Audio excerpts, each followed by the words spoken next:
اس کی طرف لانے کی از حد ضرورت ہے. رسول اللہ صلی اللہ علیہ وسلم نے کہا درد و تو اعوذ بعزت اللہ و قدرتہ من شر ما اجد و احاذر، بسم اللہ 3 دفعہ پڑھیں 7 دفعہ پڑھیں درد ختم ہوگی. اللہ کے رسول نے کہا، یہ مولوی کہہ رہا ہے؟ بتائیے نا، یہ وحی ہے تو ہوگی، اللہ کے فضل سے ہوگی. یہ ہو سکتا ہے کہ آپ کو زیادہ پڑھنا پڑ جائے، لیکن میرا تو اعتقاد اور یقین ہے کہ میں جب بھی یہ پڑھ کے کسی کو درد کے لیے دم کیا، درد دور ہوتی ہے، سورۃ فاتحہ کے ساتھ دم کیا، شفا ملتی ہے. تو میں یہ لوگوں کو دعوت فکر دیتا ہوں کہ آپ کے چینل کے اوپر، مختلف چینل کے اوپر قرآن کی آیات، احادیث سے جو وظائف ثابت ہیں وہ کریں، اللہ کے فضل و کرم سے فاقہ ہوگا.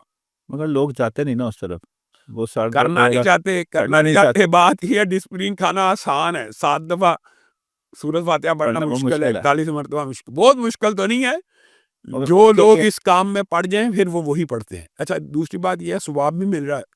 3 دفعہ قل اللہ پڑھی قرآن کا ثواب نہیں مل رہا، تو 10 دفعہ پڑھی جنت میں محل نہیں بن رہا. وہ بھی تو کام ساتھ مد نظر رکھے نا کہ رسول اللہ صلی اللہ علیہ وسلم نے فرمایا 3 دفعہ قل پڑھو، 3 دفعہ معوذتین پڑھو، یعنی 9 دفعہ آپ نے پڑھنی ہے. تو آپ کو کوئی چیز نقصان نہیں پہنچا سکتی. یہ کوئی چھوٹی بات ہے؟ یعنی جمیع مخلوقات میں سے بسم اللہ الذی لا یضر مع اسمہ شیء فی الارض ولا فی السماء وهو السمیع العلیم، یہ پڑھو، آپ کو کوئی نقصان نہیں پہنچا سکتی. تو حضرت عثمان کی آپ کو پتہ یہ روایت ہے، تو ابان بن عثمان نے ان کو فالج ہو گیا. تو لوگوں نے دیکھا یہ تو بسم اللہ الذی لا یضر کا وظیفہ بتایا کرتے ہیں، اس کو کیسے فالج ہو گیا؟ تو وہ خود کہنے لگے ہاں اس لیے میری طرف دیکھتے ہو، میں تمہیں بتاتا ہوں اس دن میں غصے میں تھا اور میں پڑھنا بھول گیا. اب یہ اللہ ہے. تو یہ تو جو رسول اللہ نے کہہ دیا کہ 3 دفعہ پڑھنے سے صبح پڑھو شام تک کوئی نہیں، شام یہ جتنے وظائف ہیں نا، یہ ایک طویل، اس کی ایک بڑی لمبی چوڑی لسٹ ہے، 1-2 وظیفوں کی بات نہیں ہے.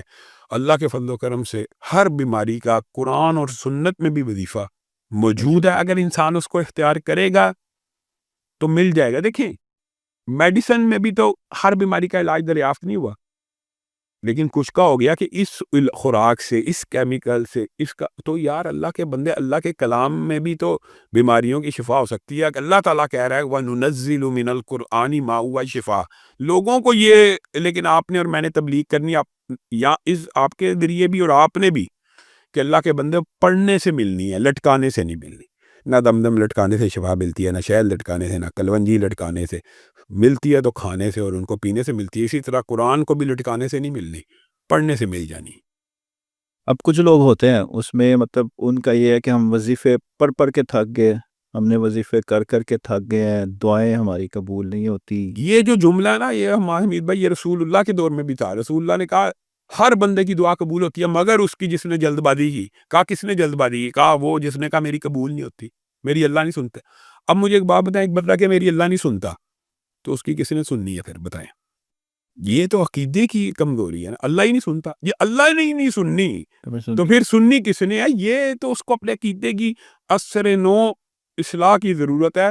باقی اگر کوئی بندہ مایوس ہے کہ وہ سمجھتا کہ میرا کام نہیں ہو رہا 5 6 مہینے اس نے کیے ہیں، میں آپ کو ایک بات بتاؤں، اس کو یہ چاہیے کہ وہ اس میں آدم کے وظیفے آپ کے چینل پہ ویڈیوز میں موجود ہیں، اس میں آدم کے وظیفے کرے. اس میں آدم کے 8 جو وظائف ہیں معروف، ویسے تو 12 ہیں. ان میں سے ایک وظیفہ میں آپ کے پروگرام کی وساطت سے بھی بتاتا ہوں کہ بسم اللہ الرحمن الرحیم الف لام میم اللہ لا الہ الا هو الحی القیوم یا واحد یا ذا الجلال والاکرام. کسی بندے کا کوئی کام نہیں ہو رہا، یہ 313 مرتبہ پڑھ کے دعا کرنا شروع کرے. 313 کے بعد یہ دعا کرنا شروع کرے، اللہ کے فضل و کرم سے کام ہوگا. اور اس وظیفے کے نیچے آپ کمنٹس پڑھ لیں، لاکھوں لوگوں کے کمنٹ ہے کہ کام ہو گیا. ہاں تو پھر مجھے پرسنل ایک بندے نے میسج کیا، اس نے کہا کہ یہ علامہ صاحب سے پوچھ کے بتانا کہ میں نے یہ وظیفہ کیا ہے اور پتہ نہیں کتنے مہینے اس نے بتایا کہ میں اس کو وظیفہ کرتا رہا ہوں. اب اس میں کیا، اس نے کہا میرا کام نہیں ہوا، اب اس میں کیا چیز ہو سکتی ہے؟ اس کا عقیدہ نہیں ٹھیک ہے، کیا چیز؟ بات نہیں. اچھا یہ بات سن، رسول اللہ صلی اللہ علیہ وسلم نے خود ہی بھی یہ بات فرما دی ہے کہ دعا کے 3 نتیجے ہیں. بندہ مومن کی دعا رد نہیں ہوتی. یہ بات، پہلی بات تو یہ عقیدہ ہے کہ اللہ تعالیٰ کو پکارا رد نہیں ہوتا. کیا پھر وہی بات جو تقدیر کی بھی ہم نے بحث کی ہے تھوڑی سی. رسول اللہ صلی اللہ علیہ وسلم نے فرمایا اس نے 1 لاکھ مانگا، 1 لاکھ فوری مل گیا. بندے نے کہا میرا کام ہو گیا. اس نے 1 لاکھ مانگا، 1 لاکھ تو نہ ملا، لیکن تقدیر، کتابت تقدیر کے دن لکھا تھا کہ اس کی آنکھ چلی جائے گی، اس کا بازو کٹ جائے گا. اب 1 لاکھ نہ ملا لیکن آنکھ چلی جانی تھی، بازو کٹ جانا تھا، وہ بچ گیا. اب آنکھ اچھی ہے کہ 1 لاکھ اچھا ہے؟ بازو اچھا ہے کہ 1 لاکھ اچھا ہے؟ لیکن اس چیز کا انسان کو ادراک اور شعور نہیں ہے. تو اللہ کے فضل و کرم سے جو بندہ اللہ سے مانگتا رہے گا. اچھا یہ بات کا جواب حضرت عمر نے بھی دے دیا پہلے ہی. حضرت عمر نے کہا جیسے تقدیر میں یہ بات لکھی ہے کہ پانی پینے سے پیاس بجھتی ہے، کھانا کھانے سے پیٹ بھرتا ہے، اسی طرح دعا کرنے سے قبول ہوتی ہے، کیونکہ اللہ دعا کی توفیق ہی اسے دیتا ہے جس کی قبول کرنی ہو. تو اس کے آنے والے حادثات، اس کی زندگی کی مشکلات ٹل رہی ہیں.